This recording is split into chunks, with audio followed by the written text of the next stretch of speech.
तो देखिए, तो ये रहता है कि प्लांट सेल्स एक इम्पॉर्टेंट क्राइटेरिया रहता है कि आप प्लांट्स में देखिए कभी सीड्स ऊपर ही रहते हैं, तो कभी आप चीकू के फ्रूट में देखे होंगे, एप्पल के फ्रूट में देखे तो सीड्स अंदर रहते, फ्रूट से अंदर रहते, और कुछ प्लांट्स में सीड्स ऊपर रहते, प्लांट के ऊपर रहते। तो ये तीसरा अपना क्राइटेरिया हो गया, मतलब सबसे इंपॉर्टेंट क्राइटेरिया हो गया कि प्लांट सेल्स को कैसे डिफ्रेंशिएट किया जाए।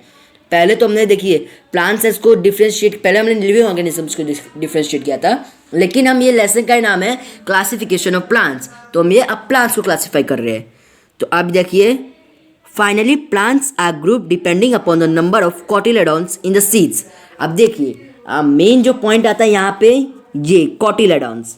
अब देखिए एक सीड्स में कितने कॉटिलेडॉन्स होते हैं, एक group of seeds, group depending upon the number of cotyledons in the seeds. अब एक सीड्स में कितने कॉटिलेडॉन है, इसके ऊपर प्लांट्स को क्लासीफाई कर दिया जाता है। तो इसे 4 पॉइंट हमने सीखा। पहला पॉइंट कि उनके प्रेजेंस और एब्सेंस ऑफ ऑर्गन्स, मतलब उनके अंदर जो ऑर्गन्स होते हैं, जैसे हमारे अंदर ऑर्गन्स होते हैं, वो प्रेजेंट है या एब्सेंस है, इसके ऊपर उनको क्लासीफाई कर दिया जाता है। अब दूसरा पॉइंट हमने सीखा कि प्रेजेंस और absence of separate conducting tissues. अब जो सेपरेट कंडक्टिंग टिश्यूज होते हैं जिससे हम खाना और पानी प्लांट्स में ये कंडक्ट किए जाते हैं, और उसके बेसिस पे इसको उसके अगर वो प्रेजेंट है या एब्सेंट है, उसके बेसिस पे प्लांट्स को क्लासीफाई कर दिया जाता है। Do plants bear the seeds? Yes.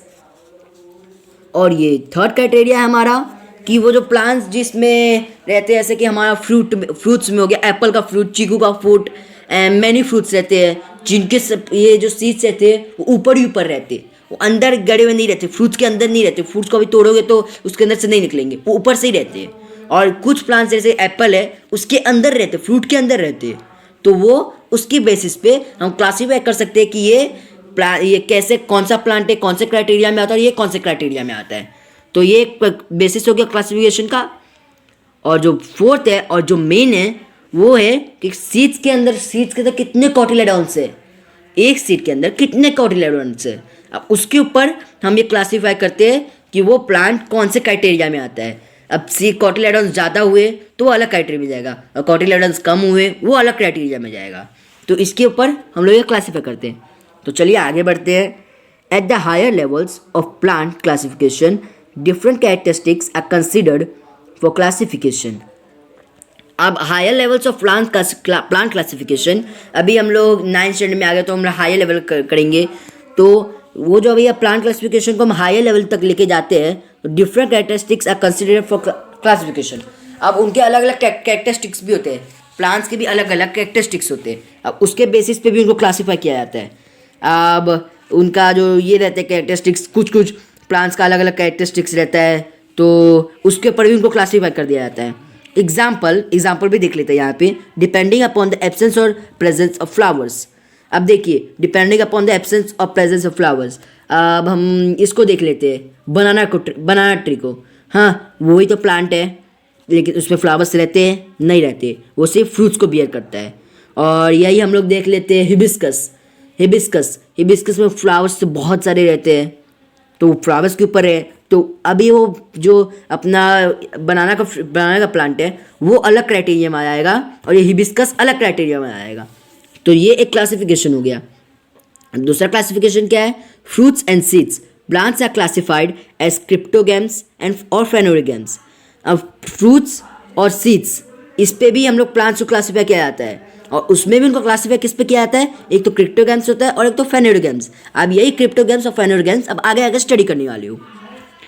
तो आगे हम देखते हैं depending upon whether seeds are enclosed within a fruit और नॉट।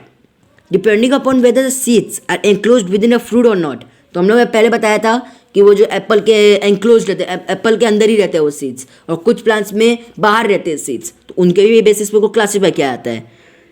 और उसमें जो क्लासीफाई किया जाता है फेनोरिगेम्स। तो हमने क्रिप्टोगेम्स और फेनोरिगेम्स देखा था। तो phanerogams are classified as gymnosperms and angiosperms. अब जो फेनोरिगेम्स रहते हैं उसमें रहते हैं कुछ प्लांट्स जिसमें सीड्स अंदर फ्रूट के अंदर रहते हैं, और कुछ में रहते हैं फ्रूट्स के ऊपर रहते हैं। तो उसके बेसिस पे दो इस पे किया जाता है, जिम्नोस्पर्म्स एंड एंजियोस्पर्म्स। एंजियोस्पर्म्स को भी आगे क्लासीफाई किया गया है मोनोकॉट्स और dicots, depending upon the number of cotyledon in the seeds. अब देखिए, इसको भी एंजियोस्पर्म से उसको भी अलग ये कर दिया गया है, उसको भी अलग अलग मोनोकॉट्स और डिकॉट्स पे उसको भी डिवाइड कर दिया गया है। और मोनोकॉट्स और डिकॉट्स किस पे करते हैं? Number of cotyledon in the seeds.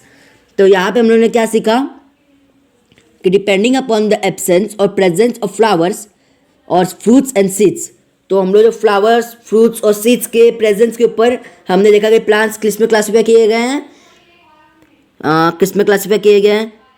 Cryptogams और फेनोग्राम्स। मतलब ये दो है जिसमें हमको दो क्लास है जिसमें हम लोग को क्लासीफाई किए गए, क्रिप्टोगैम्स और फेनोग्राम्स।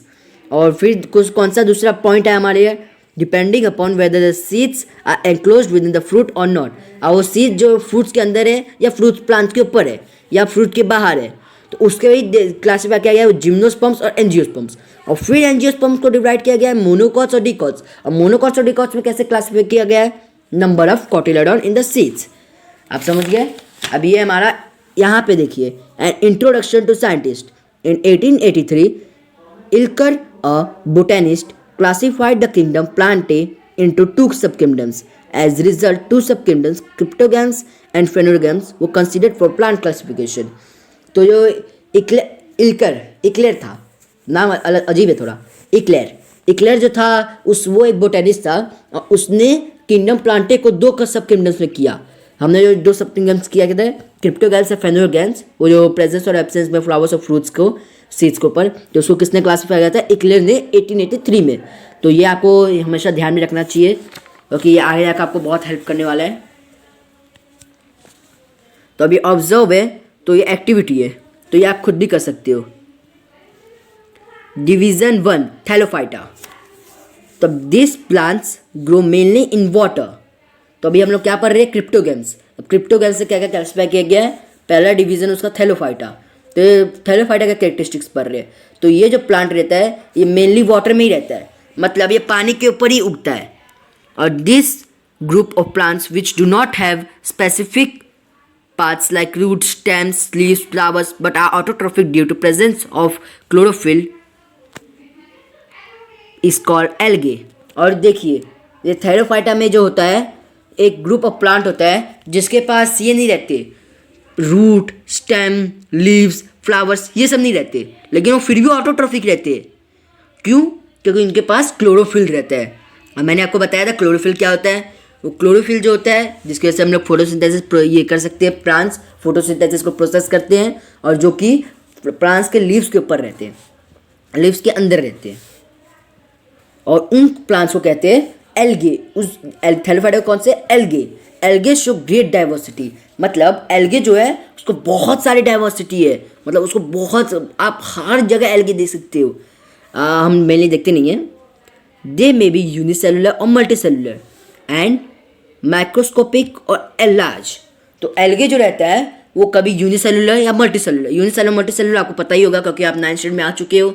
यूनिसेलुलर मतलब जो सिर्फ 1 सेल कंटेन करते हैं, और मल्टीसेलुलर मतलब जो 1 से ज़्यादा सेल्स, जैसे ह्यूमन मल्टीसेलुलर होते हैं, और एमोबा, पैरामोशिया, वो सब रहते हैं यूनिसेलुलर। इतना वो क्लियर?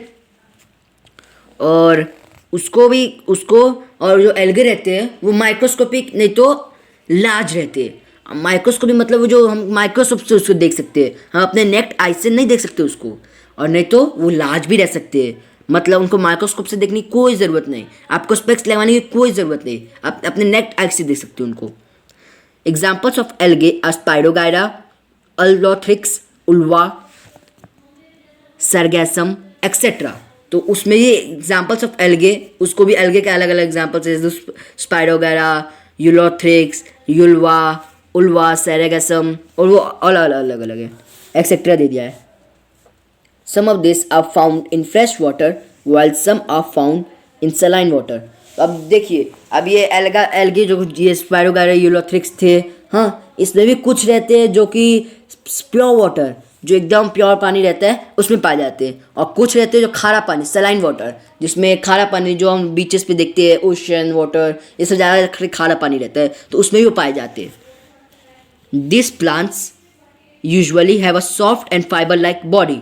तो ये जो प्लांट्स रहते हैं एंड इनके पास भी एक सॉफ्ट, कभी ना तो सॉफ्ट होते हैं और फाइबर लाइक बॉडी रहती है, मतलब बोलते हैं ना एक्सपेंडेबल बॉडी रहती है। various types of fungi like yeast and molds which do not have chlorophyll are also included in this group. अब देखिए, अब वेरियस टाइप्स ऑफ, अभी एल्गे, अब फंगी में भी कौन से फंगी, यीस्ट एंड माउल्स, ये भी कैसे रहते हैं कि इनमें भी ना कभी कभी क्लोरोफिल नहीं रहते, लेकिन ये भी इस ग्रुप में आते हैं. कौन से ग्रुप में, ये कौन सा ग्रुप है, थैलोफाइटा, डिवीजन 1 थैलोफाइटा. सो आप देख सकते हैं प्लांट्स ऑफ थैलोफाइटा डिवीजन. ये उल्वा है, कैसे देखिए ये ग्रीन कलर में है, ये लार्ज है, इसको हम लोग अपने नेक्ड आई से भी देख सकते हैं. और ये देखिए चारा, आप वो समझ, जानवर मत समझिएगा, एक प्लांट है चारा. और ये हमने देखिए इसको भी नेक्ड आई से देख लिए.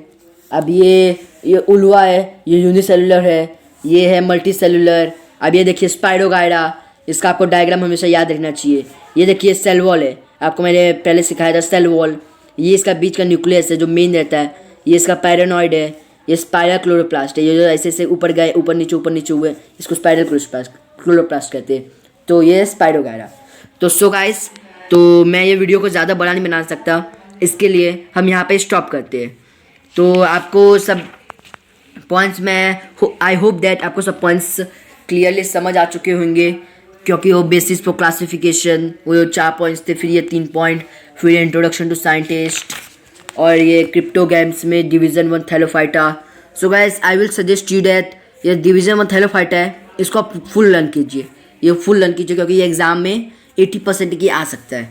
और ये स्पाइरोगाइरा का डायग्राम, ये भी आपको परफेक्टली याद रहना चाहिए. So guys, thank you for watching my video, and please like and subscribe my channel and share the videos. If you like, thank you.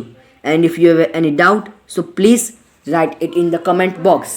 Thank you. I am Nishant Jha from the channel Nishant Fitness and Study. Thank you guys for watching my video.